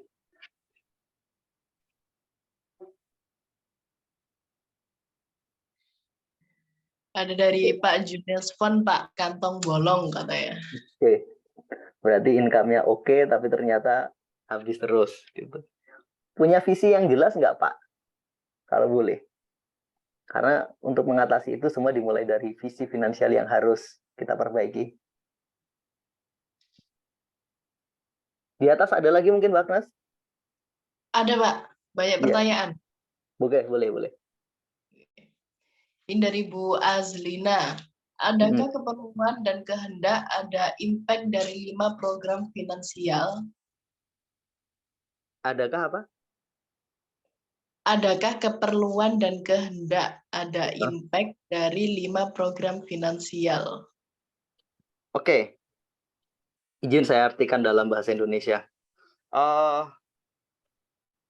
Keinginan kita itu punya pengaruh memang terhadap program-program ini. Intensi itu niat, keinginan adalah kehendak, kemudian keperluan adalah apa yang kita butuhkan. Ini punya pengaruh terhadap ini semua. Karena memang intensi, keinginan itu sumbernya ada di emosi kita dan di keyakinan kita, kadang di rasionalitas kita. Ini semua ada di pikiran kita, Bapak Ibu. Dan apapun yang ada di pikiran kita itu punya saling berpengaruh. Emosi kita punya pengaruh, semuanya punya pengaruh. Secara umum ada program yang bersumber dari earning, uang masuk, uang keluar, nabung, tabungan, save, kemudian protect, melindungi biar uangnya nggak habis. Kalau save itu mengamankan uangnya, kalau protect adalah melindungi dari yang sudah terkumpul itu dilindungi. Kalau investasi adalah menumbuhkan. Jadi ada uang datang, ada uang keluar, tengah-tengah itu pintunya ada 2 pintu. Save adalah bagaimana uang itu masuk, kemudian kita simpan. Protect gimana uang itu dilindungi, uang yang sudah datang itu kita lindungi. Kemudian kalau invest, gimana uang yang sudah datang itu dinaikin levelnya, ditumbuhkan. Keinginan kita punya pengaruh, benar. Emosi kita punya pengaruh. Semuanya berpengaruh terhadap ini semua. Jadi secara umum ada 5 ini. Tapi kalau beberapa contoh konkret, ini tadi yang saya jelaskan. Itu tadi Bagnes. Lanjut Bagnes. Ya. Ada dari ID Oppo. Uang gajian saya selalu habis saat gajian karena saya suka nggak tahan lihat uang di ATM. Akhirnya saya simpan di suatu tempat asalkan tidak di ATM. Sehingga saat melihat ATM kosong, jadi nggak ada keinginan untuk belanja atau pengeluaran lainnya. Apakah ini benar atau tidak, Pak? Terima kasih. Setiap orang akan menemukan caranya untuk mengamankan dirinya. Bagi saya nggak masalah. Diambil tunai, kemudian kita save. Sebenarnya mirip, saya itu nggak terlalu suka banyak uang di ATM. Kebutuhan saya untuk bulan saya perkirakan, saya ambil semuanya tunai, full semuanya tunai. Kecuali untuk pembayaran yang memang ini. Kemudian ada uang yang khusus untuk tabungan, memang itu saya save, udah saya pisah rekeningnya. Dan untuk kebutuhan sehari-hari, benar-benar saya pegang tunai semuanya. Nggak masalah sebenarnya, mau bagaimanapun selama kita bisa mengamankan uang kita, setiap orang menemukan caranya masing-masing. Kalau kita paham dengan kelemahan kita, kemudian kita ngerti cara mengatasinya, itu jauh lebih baik daripada kita nggak ngerti. Itu Mbak Agnes. Mudah-mudahan bisa bantu. Lanjut. Ada lagi dari Indo Jaya Ketan. Saya memiliki usaha, tapi kenapa saya takut untuk merekrut karyawan karena keuangan naik turun itu kenapa ya, Kak? Gitu. Saya takut untuk menggaji karyawan itu kenapa ya? Oke, ketakutan itu wajar. Setiap orang punya rasa khawatir, rasa takut. Nanti kita nggak bisa berkembang, kita nggak bisa gaji, dan sebagainya. Satu hal yang pasti, ketika kita berani mengambil tanggung jawab, merekrut orang lain, kita harus membangun keyakinan. Ini sumbernya.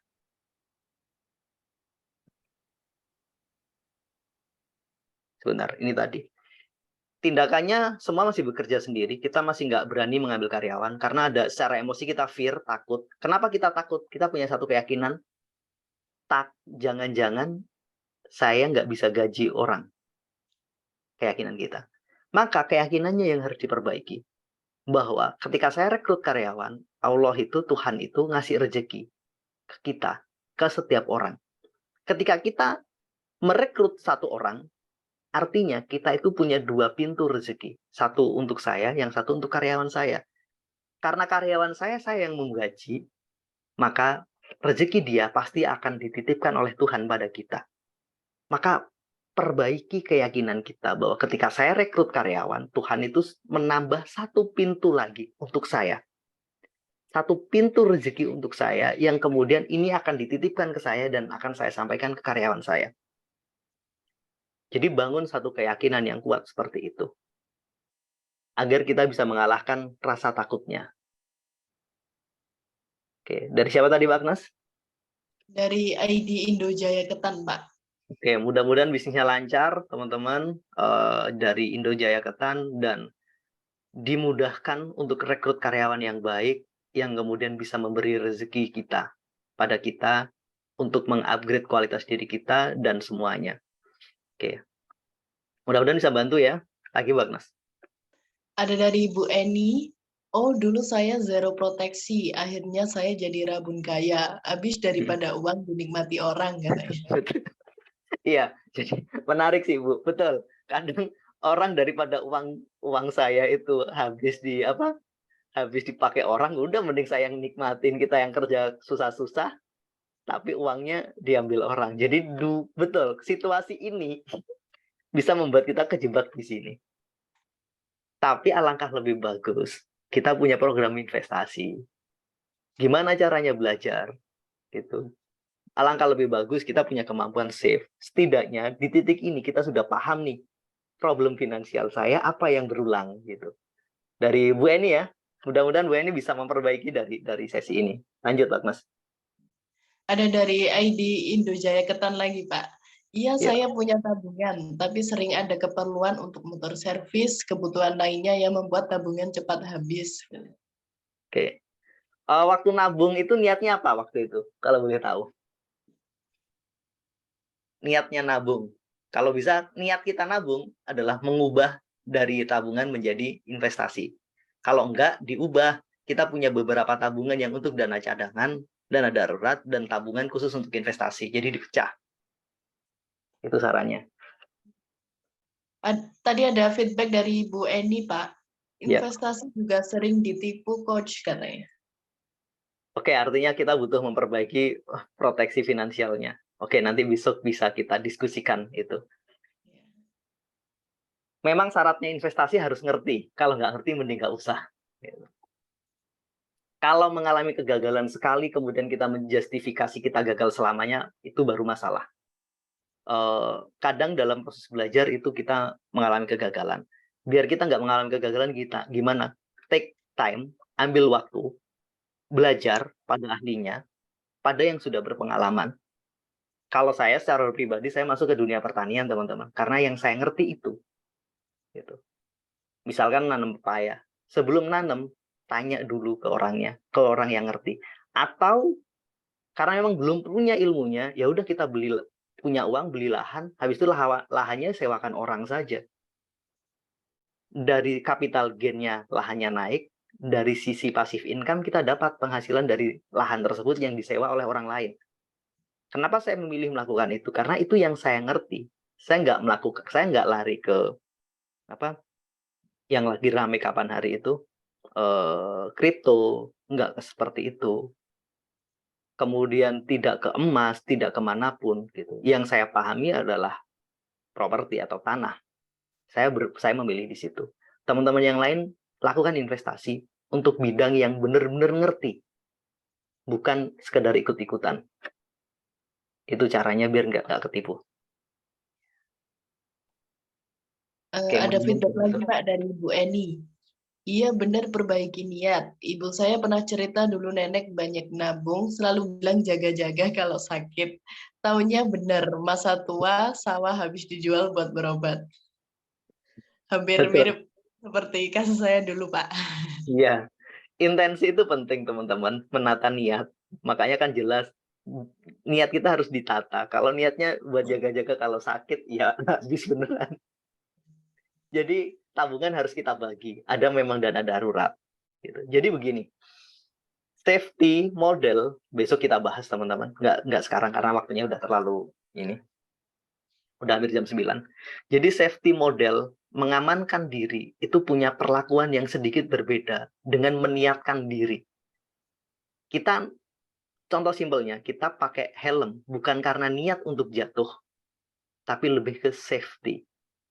Bedanya safety dan niat ada di prosedur. Kalau kita pakai helm, ini bagian dari prosedur saya untuk menjaga diri, bukan niat saya untuk menjatuhkan diri. Dana darurat yang harusnya ada di diri kita itu bagian dari SOP keuangan kita, bukan niat kita untuk mengalami kesulitan. Jadi intensi itu pengaruhnya besar. Ada lagi teman-teman? Mudah-mudahan bisa bantu. Hmm, Cukup, Mbak ini, Pak, Agnes, ada komentar? ada dari Pak Toha Amri. Definisi finansial. Kak yang tidak tahu tujuan finansial, tolong Kak minta masukan. Harus seperti apa tindakan kita? Oke, ini tadi ya, ketika deviasi visi finansial. Ada satu cerita menarik, beberapa orang di kampung saya, mereka cerita, biasanya kalau kita nggak menikah, belum menikah, kita itu sulit ngumpulin uang. Orang masih bujang itu sulit kaya, katanya gitu. Dulu saya percaya itu, dulu. Gitu. Tapi setelah saya belajar, ternyata maksud mereka ini. Karena mereka yang masih single, belum nikah, fokusnya masih jalan-jalan, bepergian, senang-senang. Mereka nggak punya tujuan finansial yang jelas. Karena nggak punya tujuan finansial itulah yang bikin uangnya habis. Kalau kita punya tujuan finansial, contoh, saya kasih simple. Salah satu tujuan finansial saya adalah saya punya aset lahan pertanian seluas sekian hektar. Maka Kalau kita sudah punya jelas nih aset saya nilainya sekian hektar, uang kita akan kita tabung dan kita geser untuk membeli aset itu. Kalaupun nanti berubah uangnya dari tabungan ke aset dalam bentuk tanah, maka tanahnya bukan habis, uangnya nggak habis, tapi uangnya berubah bentuk, akhirnya bisa menghasilkan untuk kita. Maka miliki tujuan, kalau tujuan itu tercapai, uang kita nambah. Itu namanya visi produktif. Contoh nih, visi finansialnya adalah punya rumah kos yang kemudian disewakan. Ini produktif. Kenapa produktif? Kalau saya bisa punya kos-kosan, 5 kamar saja, satu kamar kita sewakan 500.000 misalkan, saya sudah punya tambahan uang 2.500.000 setiap bulan. Ini namanya visi produktif. Maka teman-teman ketika mulai bekerja, buat gengsi utamanya, punya tujuan yang jelas. Kalau saya bekerja, contoh misalkan teman-teman punya deposito senilai 1 M. Kalau saya punya deposito senilai 1 M, maka saya punya income tiap bulan sekitar 4,5 juta dari uang deposito itu. Artinya kalau tercapai 1 juta itu, 1 M dalam bentuk deposito itu, maka kita punya income rutin tiap bulan. Maka visi produktif adalah visi yang kalau kita capai tujuan itu, uang kita nambah. Simpelnya itu. Misalkan kalau hidup di desa gimana? Beli sapi. Dari 1 jadi 2, dari 2 jadi 4, dari 4 jadi 5. Tapi kan ada resiko. Yes, betul. Akan lebih beresiko kalau kita nggak investasi. Kalau kita nggak punya visi produktif. Paling simpel lagi, beli ayam misalkan. Ayamnya bertelur dari 1 jadi 7. Anggap 1 ayam harganya 30.000. Kemudian dibiarin nih di kampung nih. Saya ngasih contoh teman-teman yang hidup di kampung. Karena hidup saya juga di kampung, teman-teman. Beli ayam nih 2. Biarin aja mereka cari makan sendiri, kemudian bertelur, punya anak, dari 2 misalkan masing-masing punya anak 5, 10, 6 bulan kemudian, yang 10 tadi kita jual, laku 40 ribuan, udah 400.000. Padahal modal kita mungkin cuman 80.000. Beli 2 ayam 80.000, 1 ayam 40, beli jadi 10, dalam waktu 1 tahun, udah naik berapa persen tuh? Uang 80.000 jadi 400.000, 500%. Maka itu visi produktif. Jadi mulai berpikir, apa yang produktif? Sesuaikan dengan pengetahuan teman-teman masing-masing. Bangun sesuatu yang lebih produktif, itu penting. Misalkan hari ini ada kayak reksadana. Kalau ngerti reksadana, masuk ke sana. Kalau nggak ngerti, belajar dulu. Kalau ngerti saham, masuk ke saham. Kalau nggak ngerti, belajar dulu. Banyak sekali instrumen investasi yang tujuan akhirnya adalah produktif. Contoh nih, saya mau kerja, Pak. Habis itu nanti saya mau bangun bisnis. Membeli mesin, peralatan, bengkel, itu adalah visi produktif. Karena kalau saya punya mesin ini, saya bisa menghasilkan ini. Itu namanya visi yang produktif. Maka orang yang nggak punya visi, no vision ini, tanpa visi, ya hidupnya nggak jelas. Uangnya nggak bisa kita arahkan kemana saja. Itu ya teman-teman, mudah-mudahan bisa bantu. Ada lagi Pak Mas? Masih banyak? Ada Pak. Dari ID Ifix Dava 77, kalau menurut Pak Eko visi finansial yang bagus seperti apa sih?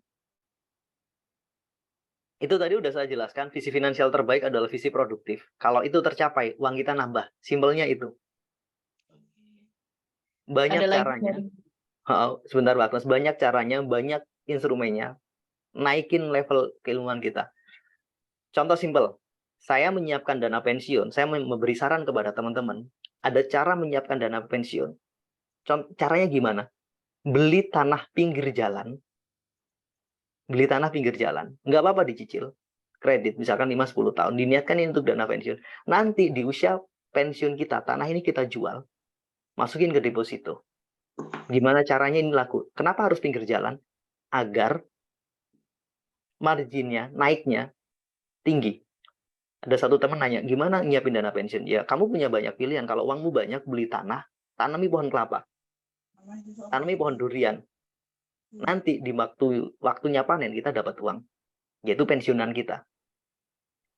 Jadi seperti itu contohnya. Saya paling simpel ngasih contoh adalah pertanian, peternakan. Karena memang itu kehidupan tradisional kita. Lanjut, Pak Mas. Ada dari ini Indojaya Ketan. Saya takut nyimpan uang di tabungan, cepat habis. Saya punya uang sedikit, lalu saya investasikan ke emas dan dolar. Kira-kira benar nggak, Pak? Oke, udah keren untuk saving, untuk mengamankan. Iya, udah itu jauh lebih baik daripada kita pegang, kemudian geser uangnya habis.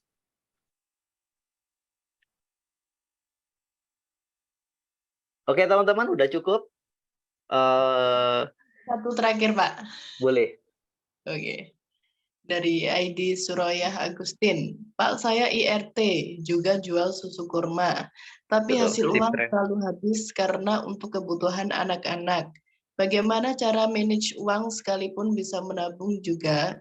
Mohon bantuannya. Pertama kita bersyukur dulu. Sangat bersyukur. Alhamdulillah udah dikasih kerjaan. Karena ketika kita bersyukur, pasti semuanya akan ditambah dan dimudahkan. Secara emosional kita perbaiki dulu. Kemudian bagaimana memperbaikinya? Pertama, setelah itu kita punya mimpi yang jelas, visi yang kuat. Contoh, saya seorang IRT hari ini saya sambil jualan, maka visi saya adalah bagaimana jualan saya hari ini. Saya suatu saat punya pabrik sendiri. Saya suatu saat punya ini sendiri. Kalau kita udah punya nih misalnya pabrik susu, artinya apa? Kita harus ngerti, belajar nih gimana cara ngolah susu. Belajar gimana cara memilih dari peternak, memprosesnya. Kalau punya uang, nyimpen uangnya untuk investasi ke impian. Teman-teman, investasi pada mimpi itu penting. Banyak orang punya impian, tapi dia nggak berani punya investasi pada impiannya. Itu omong kosong. Saya punya satu sahabat baik, dia senang desain.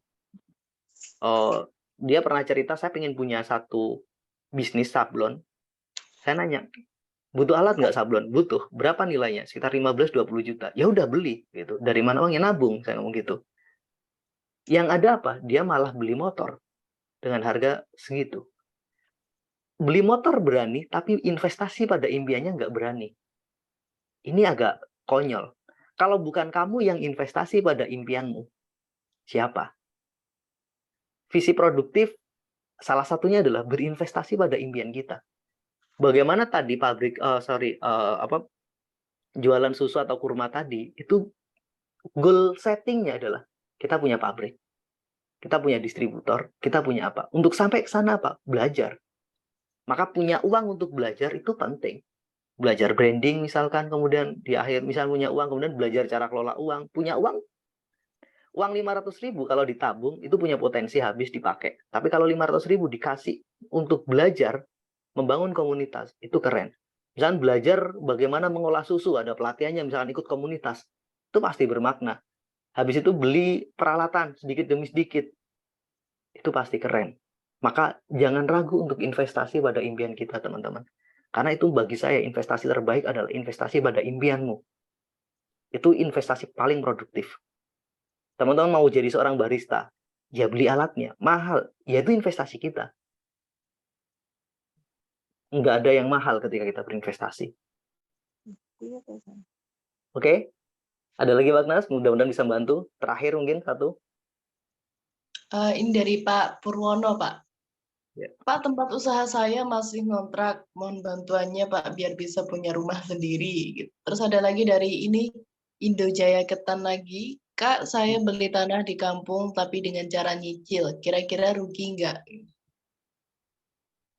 Sebenarnya ketika kalau komparasinya rugi atau tidak, setiap instrumen investasi itu punya perbandingan masing-masing, punya karakteristiknya masing-masing. Properti itu sementara paling aman, tapi sebenarnya bukan di level menumbuhkan paling besar, tapi paling safety.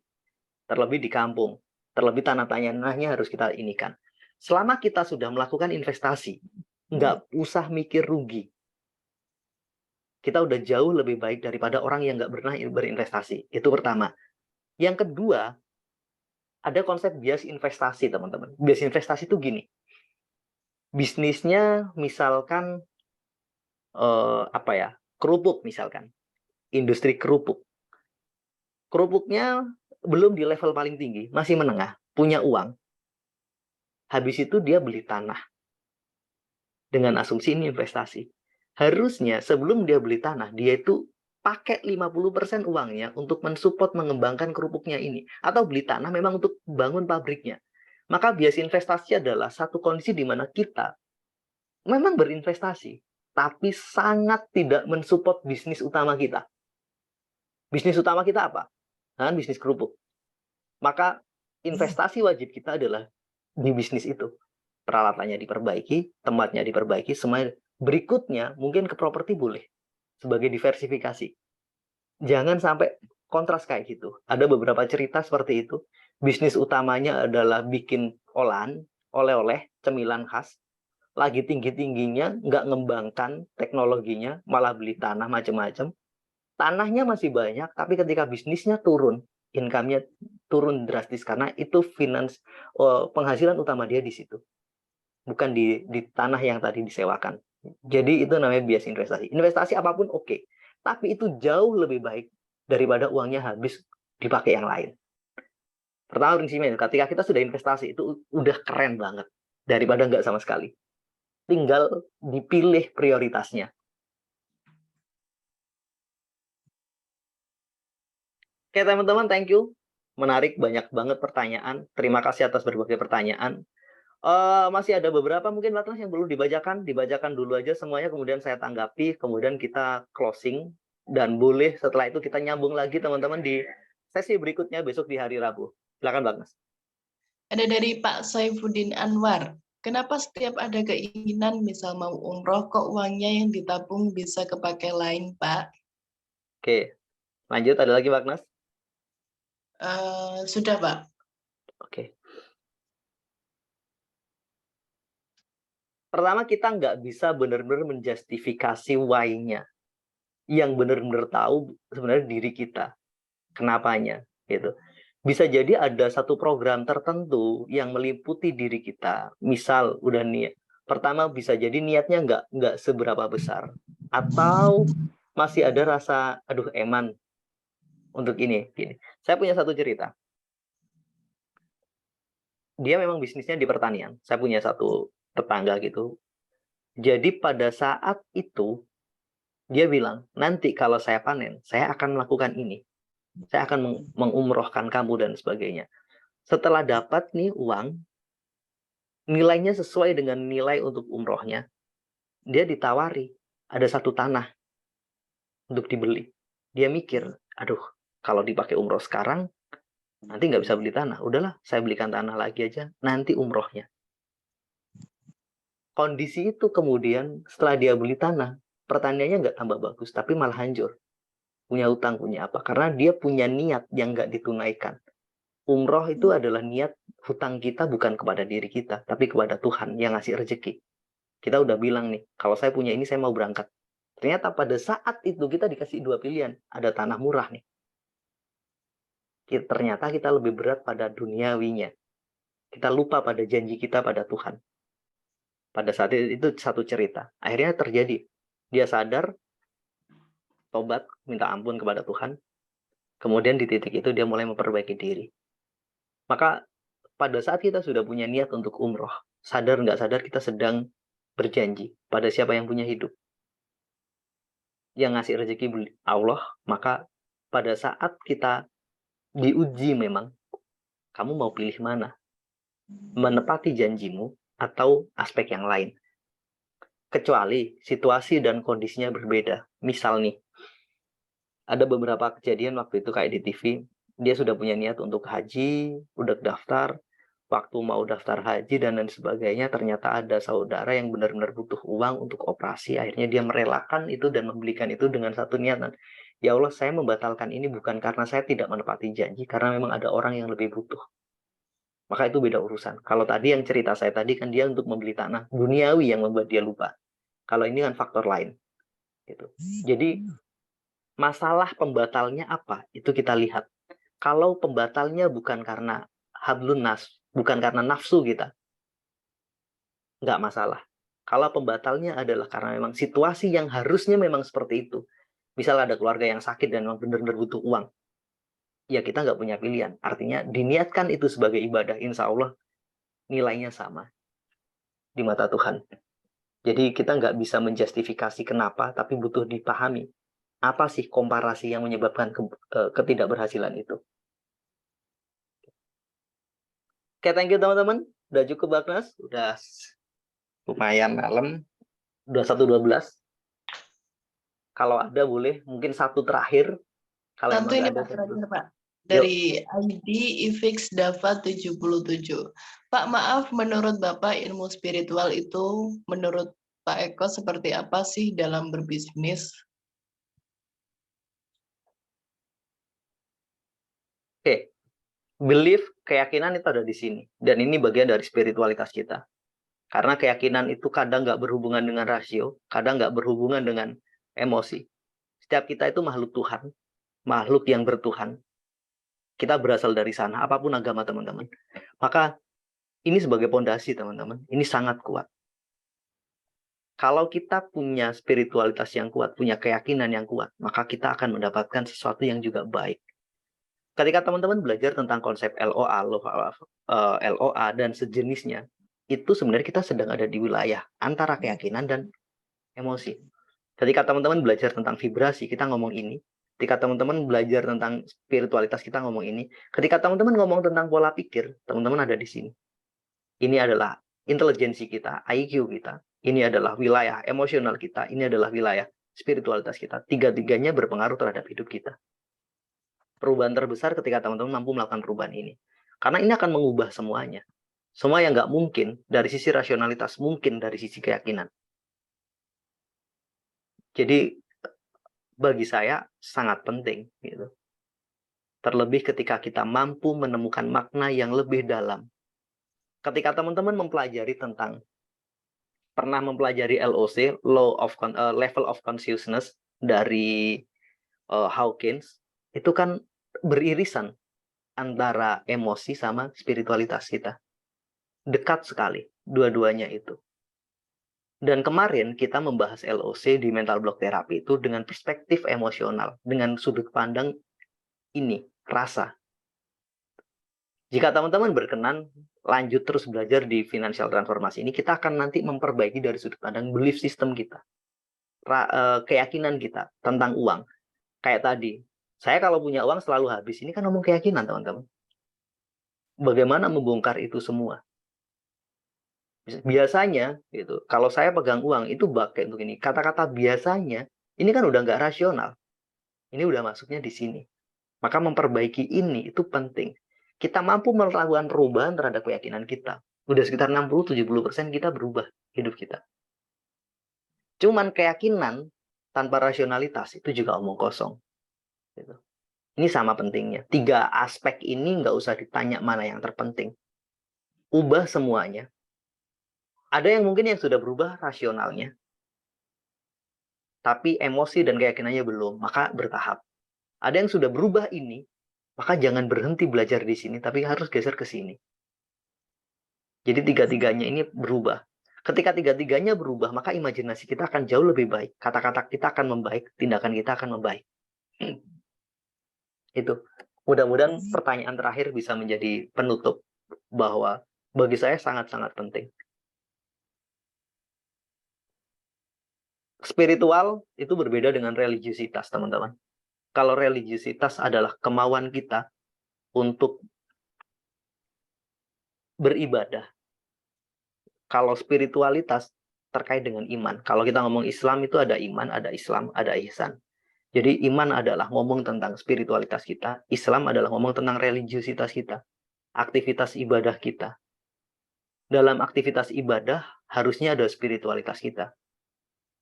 Ada spirit di dalamnya. Banyak orang yang cuman ibadah secara ritual, tapi tidak secara spiritual.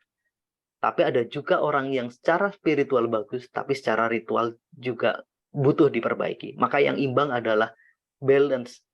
Secara ritual kita keren, secara spiritual kita juga oke. Dua-duanya itu yang membawa pada perilaku yang keren juga. Thank you buat teman-teman. Mudah-mudahan bisa membantu, memberi manfaat. Ada tanggapan mungkin Mbak Agnes dari yang terakhir saya sampaikan tadi? Cukup ya teman-teman? Kalau cukup, boleh dong ditulis di kolom cukup. Next, besok kita akan membahas gimana memperbaiki program-program tadi. Ini tadi yang sudah kita diskusikan ini tadi. Gimana caranya? Jadi besok kita perbaiki, kita diskusikan ini di hari Rabu.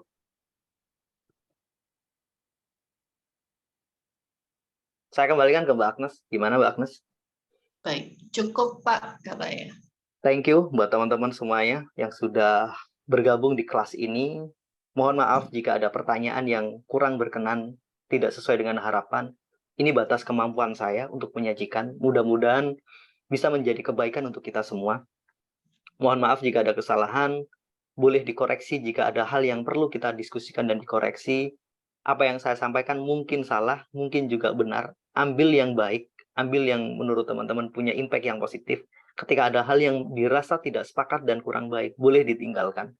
Setiap kita punya kebebasan untuk memilih dan mengambil, mudah-mudahan bisa mengambil yang terbaik dari apa yang mampu saya sampaikan. Terima kasih teman-teman, mohon maaf atas segala kesalahan yang telah saya lakukan di sesi kali ini. Insya Allah ketemu lagi di hari Rabu, teman-teman. Saya akhiri, Assalamualaikum warahmatullahi wabarakatuh. Waalaikumsalam warahmatullahi wabarakatuh. Terima kasih kepada sahabat ruang belajar yang telah mengikuti kelas ini dari awal sampai akhir, dan terima kasih juga kepada Pak Eko atas penjelasannya. Dan bagi sahabat ruang belajar yang tadi belum bisa bergabung mulai awal, insya Allah nanti pasti akan kami kirim link rekaman Zoom-nya di grup ya. Semoga materi kali ini yang disampaikan oleh Pak Eko bermanfaat untuk kita semua. Sampai ketemu lagi di kelas-kelas ruang belajar selanjutnya. Saya Agnes sebagai moderator, mohon undur diri. Wassalamualaikum warahmatullahi wabarakatuh. Waalaikumsalam warahmatullahi wabarakatuh. Waduh.